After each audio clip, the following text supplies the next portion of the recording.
Salam Pancasila, salam kebinekaan. Kali ini kita akan mendiskusikan tentang sebuah topik yang sangat hangat karena baru kemarin putusan dikeluarkan oleh Mahkamah Konstitusi. Kalau kita ingat ya, tahun lalu masalah undang-undang yang orang bilang Melkigus Law atau Meligus Law atau Omnibus Law itu menimbulkan banyak reaksi dari masyarakat. Apa sih itu Omnibus itu? Nah, itu sudah dibuat dalam bentuk Undang-Undang Nomor 11 Tahun 2020 tentang Cipta Kerja. Protes, demonstrasi, banyak orang yang tidak setuju, buruh bergerak. Dan ketika itu akhirnya mereka mengajukan permohonan judicial review ke Mahkamah Konstitusi. Terlepas dari pro kontra terkait dengan Omnibus Law itu, akhirnya kemarin, hari Kamis, itu Mahkamah Konstitusi telah mengeluarkan putusan yang menyatakan inkonstitusional bersyarat terhadap undang-undang tersebut. Nah, telah hadir bersama-sama dengan kita pada sore hari ini brother kita Albert Aries. Halo Bang Fredrik. Halo Bang Albert, apa kabar? Salam Pancasila, salam kebinekaan. Mantap. Jadi biar diketahui dulu, Bang Albert ini adalah pengajar hukum di Fakultas Hukum Trisakti dan beliau sudah cukup sering ya tulisannya masuk halaman 5 Kompas. Gak mudah memang kita tahu bahwa kita bisa menulis di koran selevel Kompas dan kita bersyukur narasumber kita pada kali ini mumpuni dalam melakukan berbagai pengamatan terhadap masalah hukum, masalah sosial, dan sekarang ini bersyukur beliau hadir di sini dan kita bisa tanyakan langsung. Kira-kira bagaimana pengamatan Bang Albert tentang putusan MK yang baru keluar kemarin hari Kamis tanggal 25 November. Silakan Bang Albert. Terima kasih Bang Fredrik atas kesempatannya. Jadi bisa dibilang ini menarik ya Bang putusan ini. Karena bisa dibilang ini merupakan sejarah karena kali pertama MK mengabulkan pengujian formil atas suatu undang-undang. Undang-undang ya. Kalau pasal kan sering. Iya. Jadi kan biasanya kan kalau kita ketahui adalah uji materi ya. Jadi konteks dari pengujian undang-undang itu bisa berupa uji formil maupun uji material. Oke. Namun demikian, putusan MK yang nomor 91 kemarin itu bisa dibilang kali pertama MK mengabulkan pengujian formil atas satu undang-undang, Bang. Begitu, Bang. Oke, baik. Bagaimana pandangan Bung Albert sendiri tentang hasil dari MK ini? Karena pro kontra sekarang terjadi. Kalangan pemohon misalnya buruh, mereka happy. Tapi mereka juga bertanya-tanya, ini maksudnya apa sih? 2 tahun dikasih kesempatan, itu apa kira-kira? Coba dijelaskan biar pemirsa kita itu ngerti lah. Ini kan masalah MK ini bukan sesuatu yang gampang-gampang amat ya. Jadi tolong Bang Albert jelaskan buat kita. Jadi kalau kita lihat kemarin kan MK menjatuhkan putusan yang inkonstitusional bersyarat.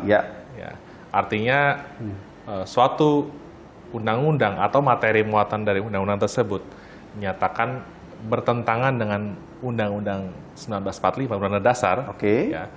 Namun ada kata bersyaratnya itu, Pak. Maksudnya apa itu bersyarat itu? Nah, konteks bersyarat itu berarti digantungkan pada satu syarat tertentu.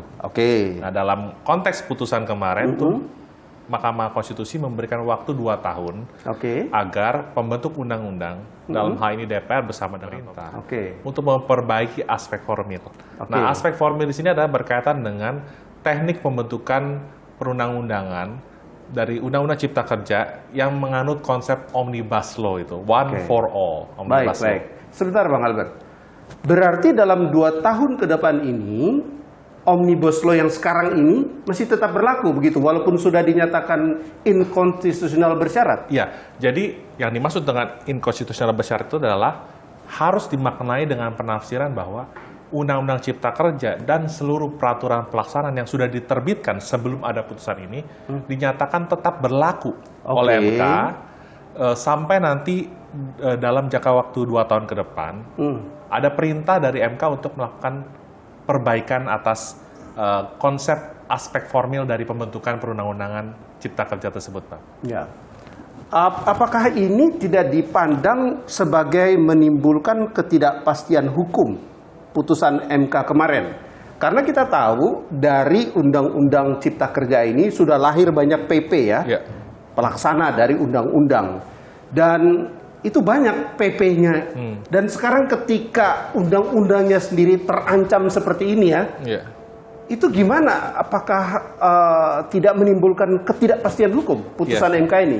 Ya, justru kalau menurut pandangan saya, putusan MK ini memberikan ruang kepastian hukum, Bang. Jadi ada ruang legal certainty di mana dalam 2 tahun ini Undang-Undang Cipta Kerja dan seluruh peraturan pelaksananya itu masih dianggap berlaku, Bang.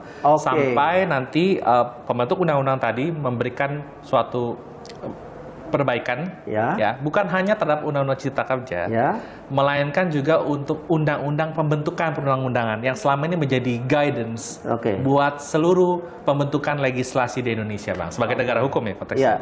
Gitu. Wow, jadi ini memang agak ribet memang persoalan seperti ini. Tapi kita dengarkanlah perlahan-lahan tentang apa sih yang sesungguhnya terjadi. Karena buat kalangan hukum sendiri ketika Omnibus Law ini dibentuk, itu banyak profesor yang juga nggak setuju.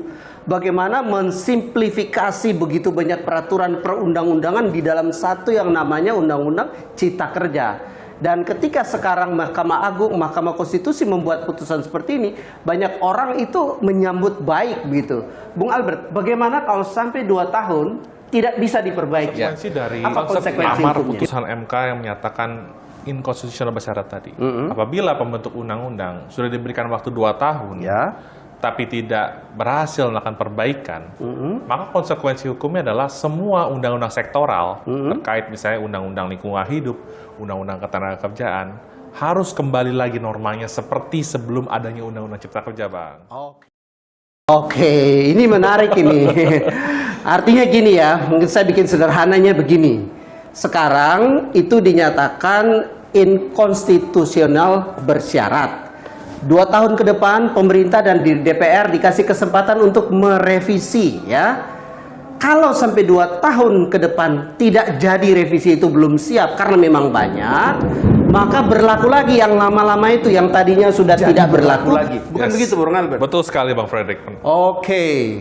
Bagaimana kalau dalam perjalanan waktu ini orang sudah banyak dealing, bertransaksi berdasarkan peraturan-peraturan pemerintah yang terancam tidak jadi ini? Ya, makanya kalau dibilang selain ada pertimbangan hukum, menurut hemat saya ini penafsiran saya, Bang ya. MK juga memperhatikan aspek sosial politik ekonomi dari berlakunya Undang-Undang Cipta Kerja dan seluruh peraturan pelaksanaan, misalnya PP atau Perpres yang sudah diterbitkan. Karena ini kan berkaitan juga dengan pelaku usaha, berkaitan dengan masyarakat. Misalkan ada terobosan-terobosan yang dilakukan oleh Undang-Undang Cipta Kerja, misalkan pendirian PT perseorangan seperti itu kan. Nah, jadi istilahnya dalam 2 tahun ini memang seluruh PP yang ada itu akan tetap berlaku dan mengikat sebagai hukum positif, Bang. Jadi jangan khawatir pada masyarakat, pelaku usaha, investor, semuanya jangan khawatir masih berlaku dan amanat itu kita berharap sama-sama ya. Pembentuk undang-undang bisa merapikan ya, karena memang ini satu konsep yang baru, bisa dibilang juga ini yang pertama diformilkan tanda kutip sebagai atau diperkenalkan sebagai Omnibus Law Cipta Kerja, bukan Mendikbud Law ya, Bang ya.